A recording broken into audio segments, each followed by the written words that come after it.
Hello, team players. So, if you've been with this channel for a while, you know that teamwork builds are a major part of it. And I do go over how the builds can be used with other builds in those videos. However, today I thought I'd go into a little more detail on that and use my Kingmaker builds in a couple rounds of an actual combat. But before we get into that, there are a couple things you should know.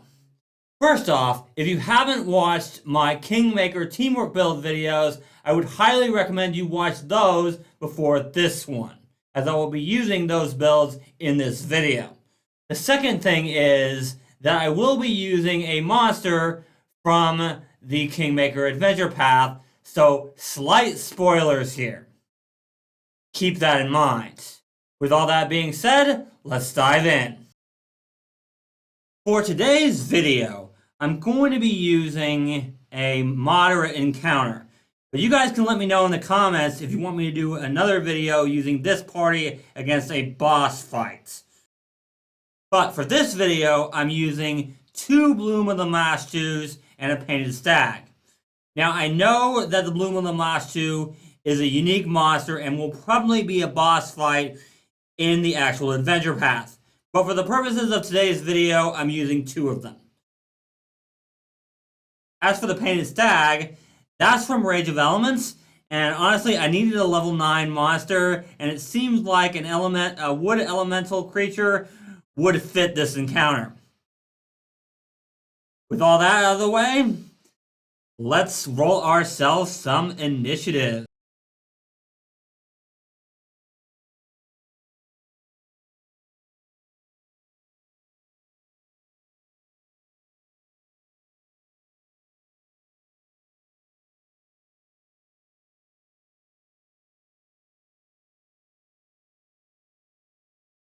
So it looks like this Bloom of the Mashtu gets to go first.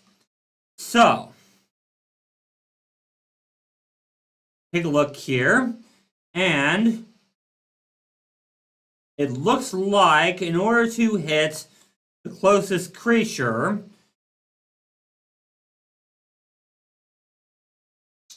as its intelligence isn't very high, it's going to have to use its ranged attack. So, let's roll for that. And, oh geez, I forgot to actually target the, yeah.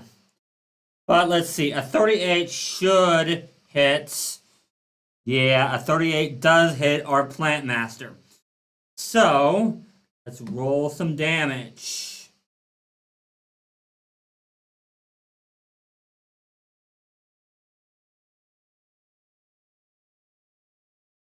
That is 10 points of damage to our Plant Master. Okay. And then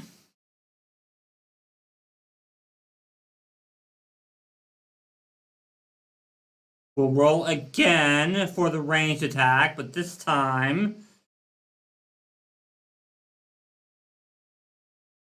we are looking at -5 on the map.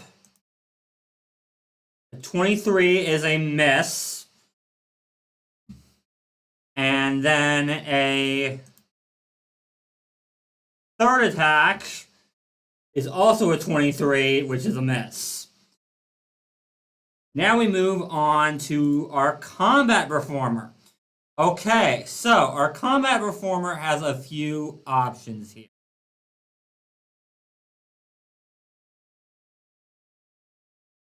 And I think the first thing that she is going to do is use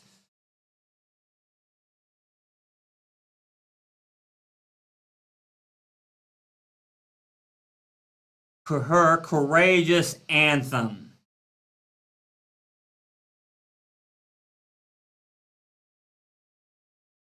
So we put the 60-foot emanation right here. Means everybody is affected by it. But that was one action. So That means she also gets to cast a spell. And I got rid of that, didn't I? Sorry, still learning this. Yeah, okay. All right. Everybody gets a +1 to hit, and yeah. So now we need to look at our combat reformer, and is there...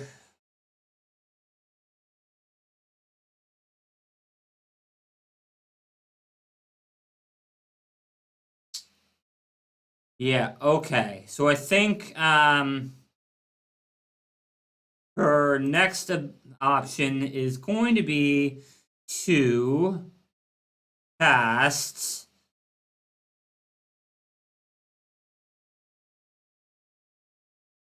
a spell, more than likely Phantom Pain at level 6, but which... No. Phantom Pain at level...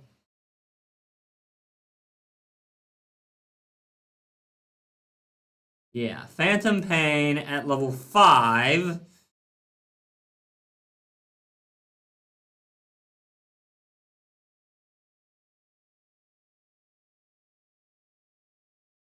Which means that our Bloom of Lamash 2 needs to make a will saving throw.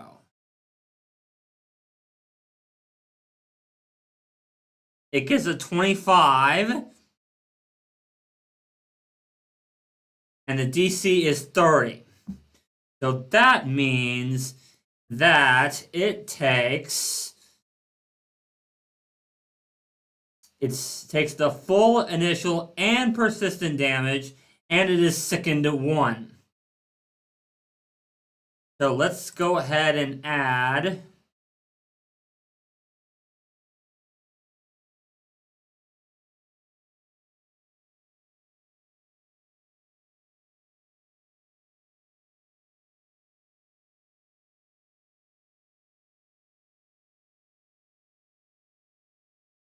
sickened. Where is sickened?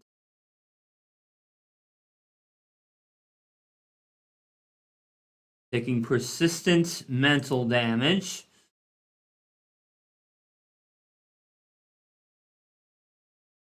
How much persistent mental? 4d4.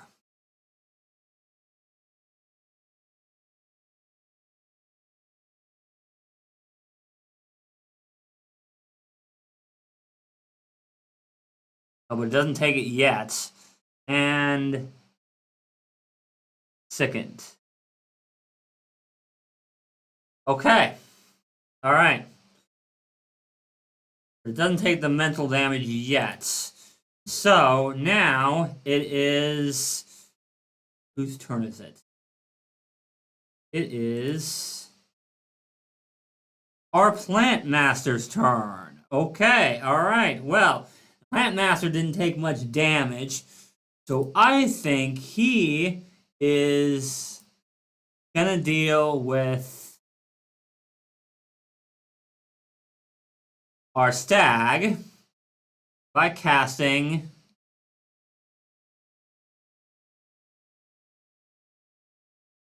Entangling Flora.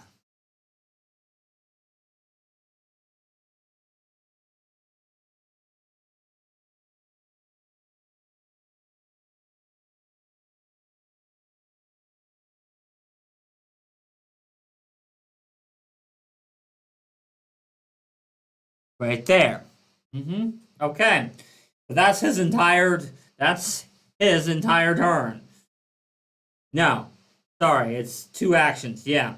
But our stag needs to make a reflex saving throw.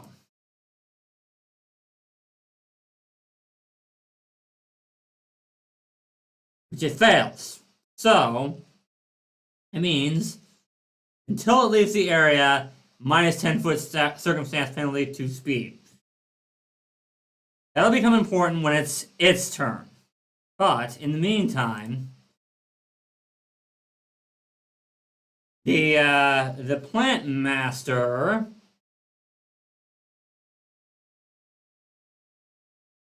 has a 1 action left. Let's have her move over here. Yeah, that's probably the best bet. Yeah, okay. Alright, now it is the bloom of this other bloom of the Mashtew's turn. This one. The one that attacked earlier. So that one is actually close enough to use its melee attack against the combat performer. So, but it is taking a -1 penalty because it's second. So, let's target our combat performer. And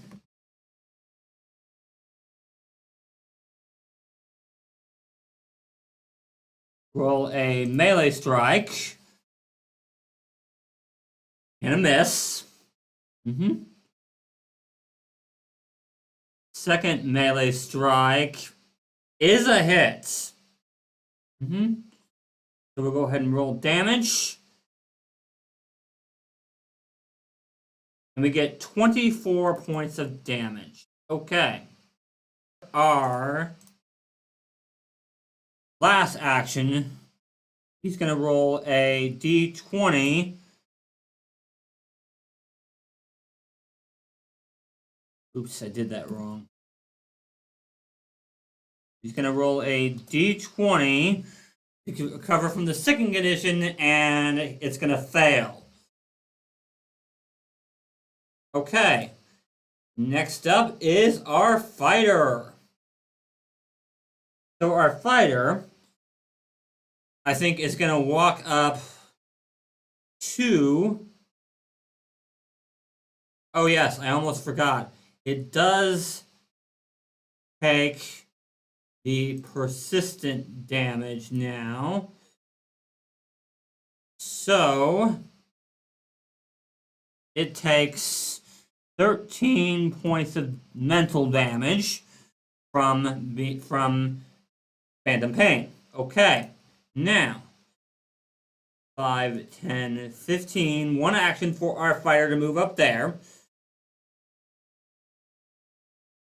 And it's going to, and he is going to try to trip this thing.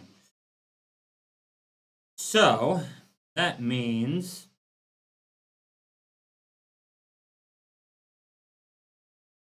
needs to roll an athletics check.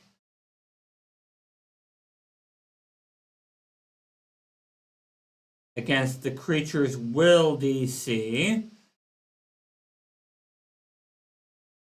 Which this creature's will DC is 28. So that succeed. I'm sorry, not will DC.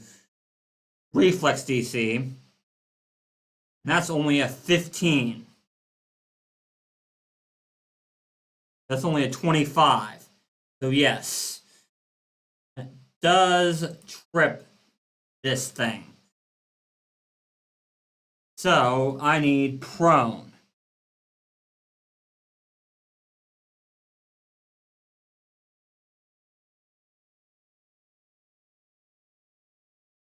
And off guard.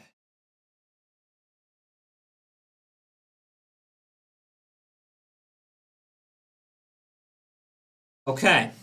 Now that's done. We can roll an attack roll. And I think we're going to use...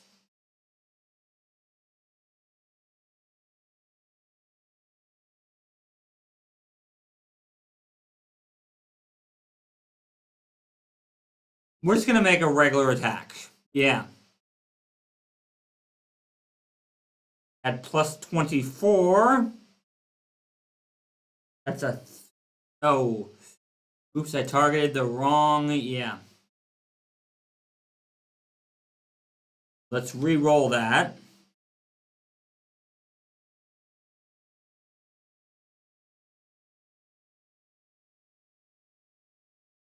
That's a critical hit.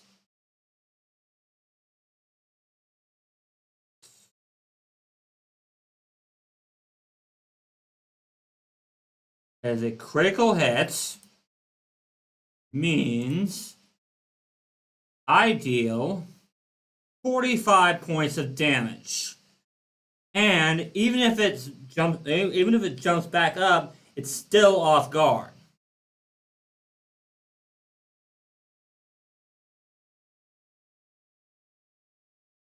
Okay, so it takes another 45 points of damage, which means that it should be at 193 minus 40 is 153 minus 5 is 148.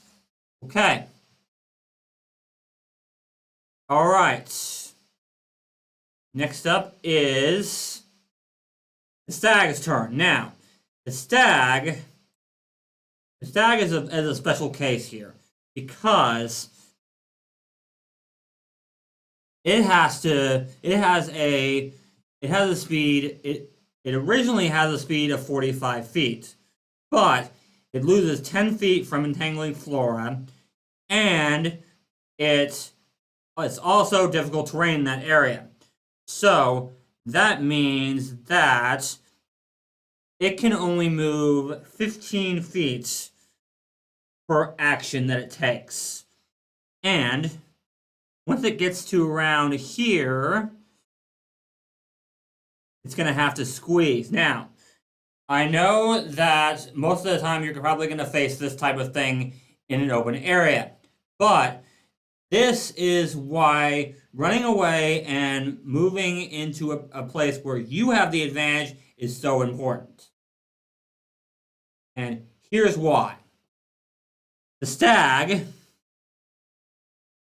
gets to move 15 feet on its first action. So it gets to here with one action. Now, it has to move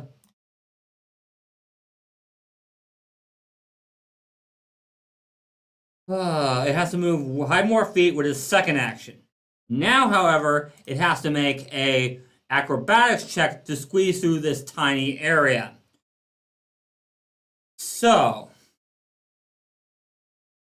that means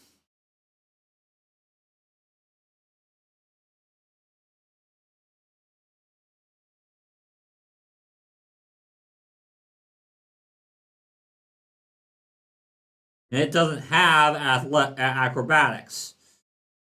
So that means it rolls a d20 plus 3 because it has a 3 dex modifier.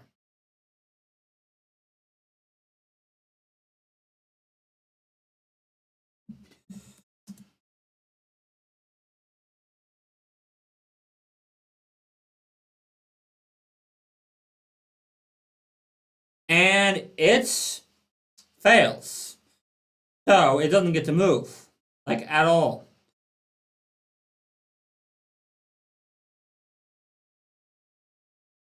So that means it is now our summoner's turn.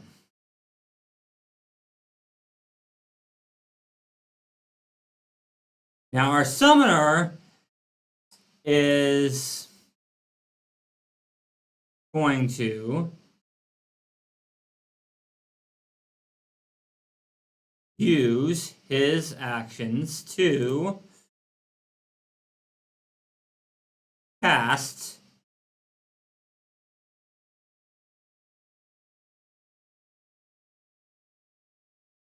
use a focus point to cast Spiral of Horrors, a 30-foot emanation.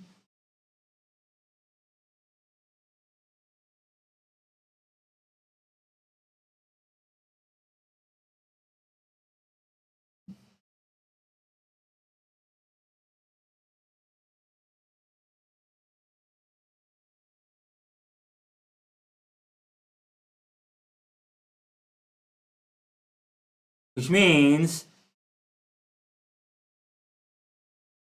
that both of these guys are frightened now.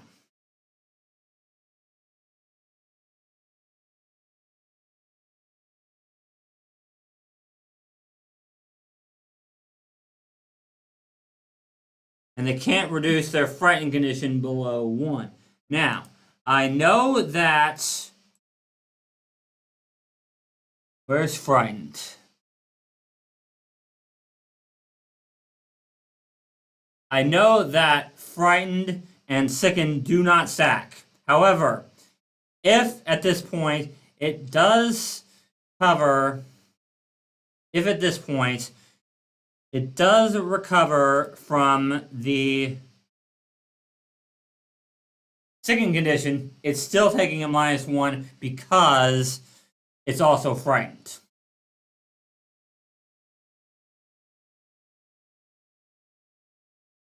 Now, as for the last action for our summoner,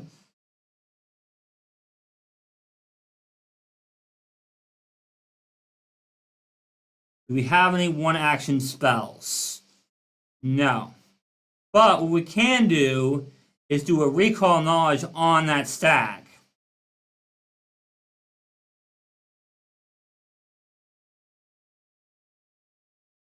That's going to be a nature check. And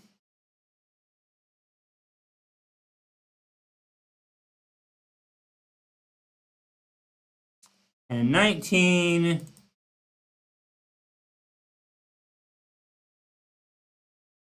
is not going to do it. But that's fine. This is why we have other things that... This is why we have other party members that can do recall knowledge. Now we are back at the top of the order with this bloom.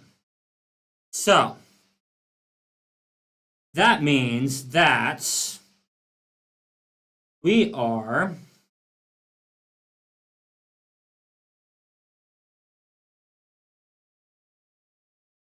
going to make a range strike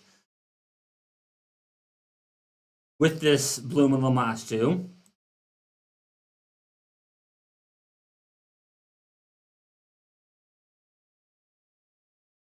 And I keep forgetting to target who I'm supposed to, who I want to hit, which is the Summoning Professor. So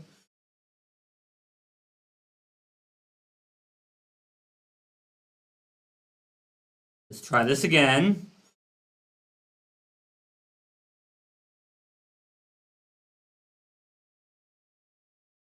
Which is just barely a hit.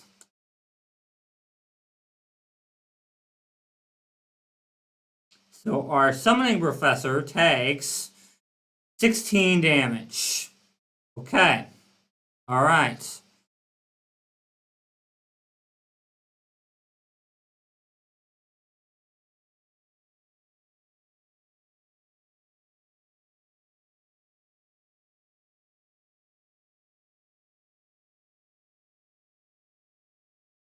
Okay.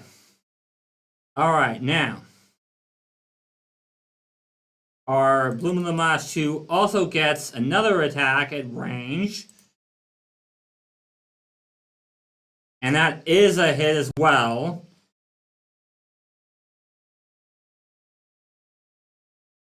That's another 13 damage.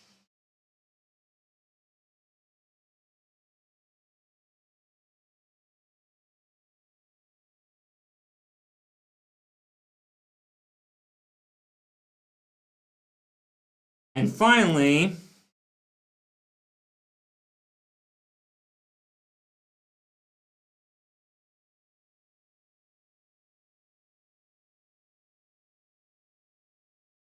it gets to make a last attack, which is a 10, which is a miss. Okay. All right. So, now, we move on to our combat performer. Now, He is going to put up his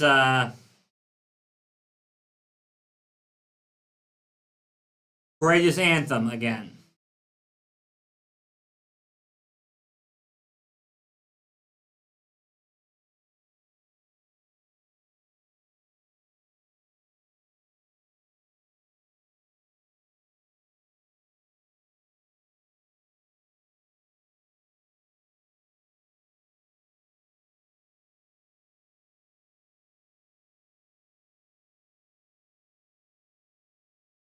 Then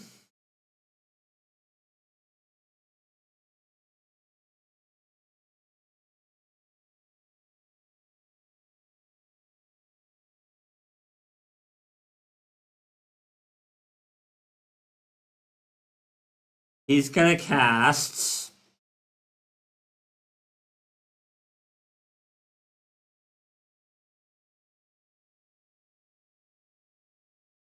Laughing Fit on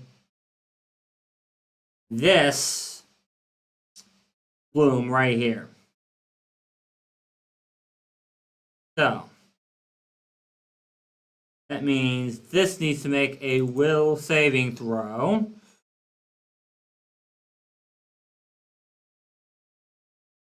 Which it succeeds. Means it can't use reactions anymore. Which is fine. So that didn't work. Okay, well. Alrighty. Now we move on to our Plant Master. So, what should the Plant Master do?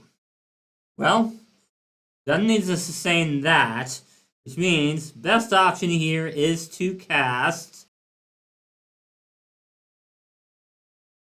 Fireball on our stag. Yeah, that's the best option. Yeah. Well, first things first, though. Let's do a Recall Knowledge Nature on the stag. And the stags...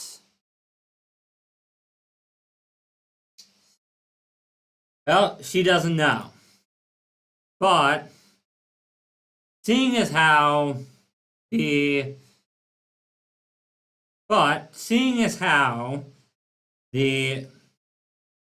stag is all by itself, we're going to cast Fireball on the stag.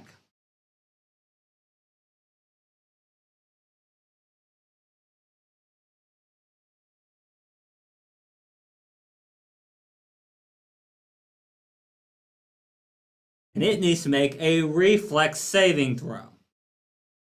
So,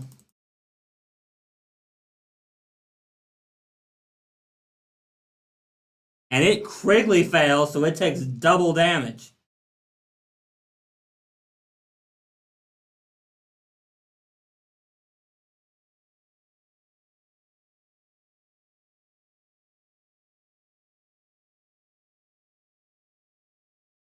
So, it takes 40 points of damage, putting it at 135. Unbeknownst to our druid, this does actually turn off its regeneration as well.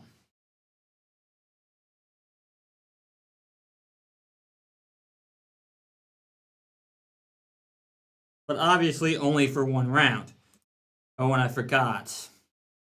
One very important thing I forgot to do, and that is it gets 10, this bloom gets 10 hit points back because of its regeneration. Alright. So next up is that bloom.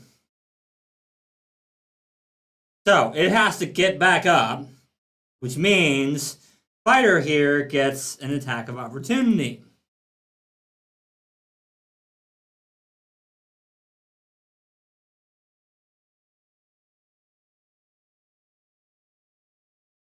with his rapier, which is a critical hit. That means that it takes another 34 points of damage. And it's still off guard.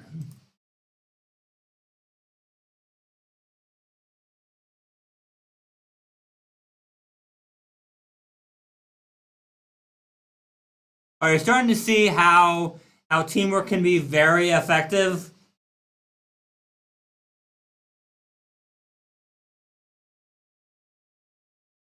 Now, as for its other two actions, the fighter is right there, so melee attack.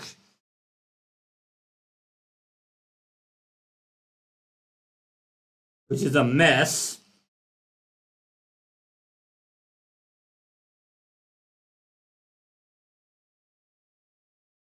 And another melee attack is also a miss.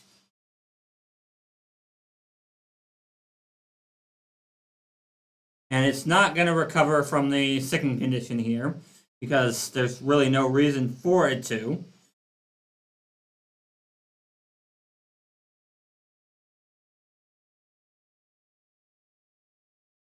Moving on, we have our fighter's turn. And he's going to use his combat assessment on this thing.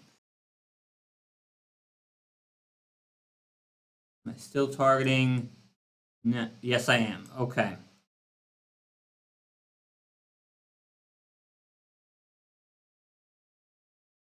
$36, which is another critical hit. So we do our damage. Which is another 40 points of damage.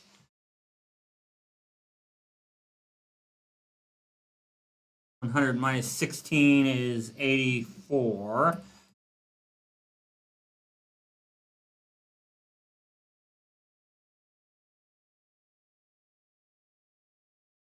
And then he gets to do a recall knowledge. And this would be nature.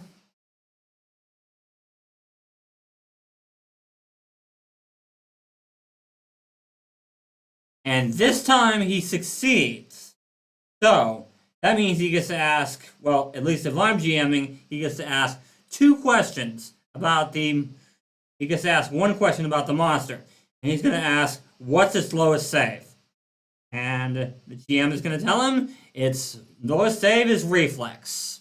So he's right to trip it before. So that's what he's going to do. Again.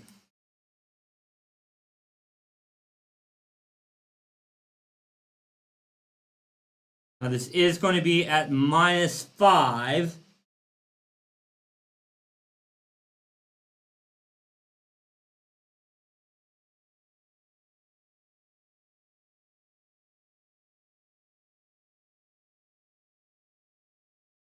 So we'd normally get a, oh, well, natural 20. Okay. All right. Well, that would normally be a 37. Yeah, because of the -5. But doesn't matter because it's a natural 20. 37 would definitely succeed.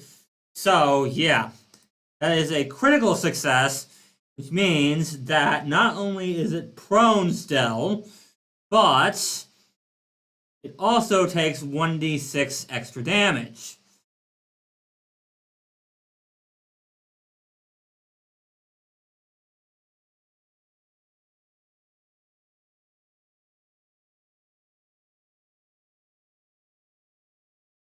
It takes 1 extra damage. Okay.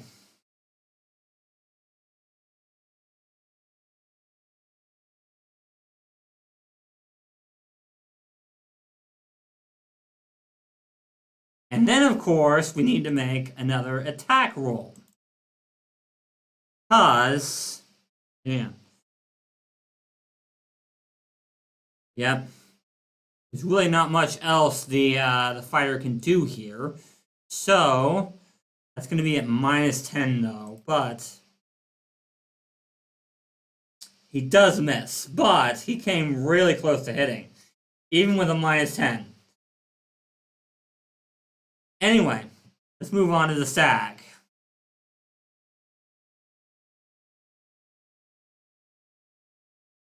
Now the stag, before he does anything,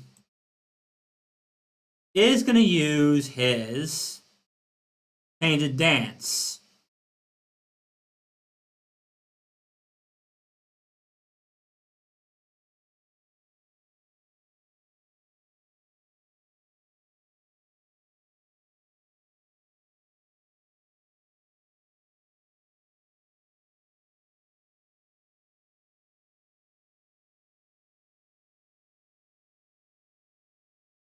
Unfortunately, the only one that he gets with that is the fighter.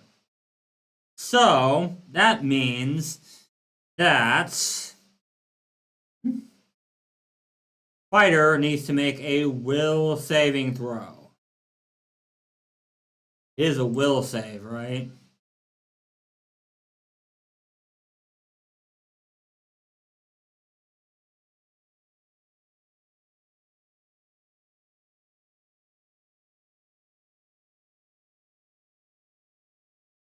Yeah, will save.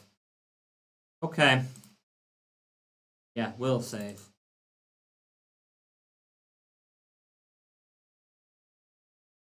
Mm-hmm.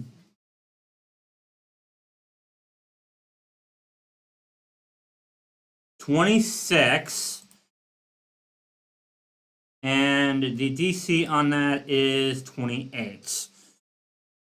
But, yeah. Okay. So it is a 28. So, that means that our fighter is stunned 2 and fascinated by the stat, I guess, as long as it's stunned. Which is definitely something he's going to have to deal with on his next round. But, anyway, the stag is now going to attempt to go through this narrow passage again with an acrobatics check.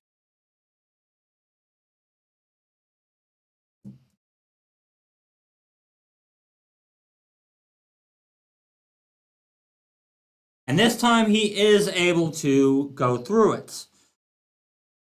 He needed a 12. So that means, but he does move at half movement.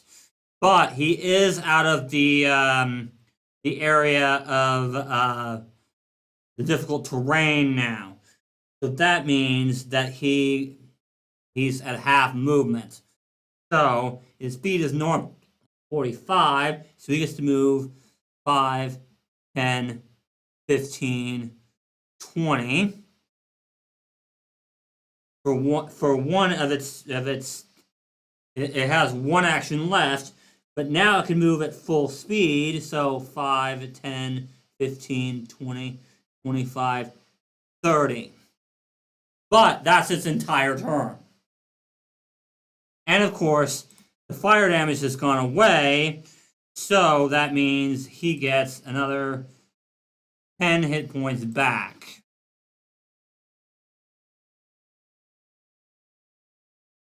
Anyway, but he's also within range of the Summoning Professor's spell. So he is frightened 1. Alright, now we can move on to our Summoning Professor. So, he is going to sustain his freaking spell, but he really doesn't want to be next to the stag. So, he's going to move.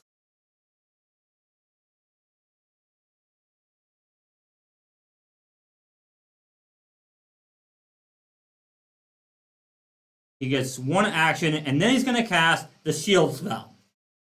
So, that's all the combat I'm going to cover in this video. If you guys want me to continue this combat in another video, I can. But let me know in the comments. But overall, did you see how important teamwork actually is? I mean, the fighter critted on that Bloom Lamastu every time because of the debuffs that him and his party put on it.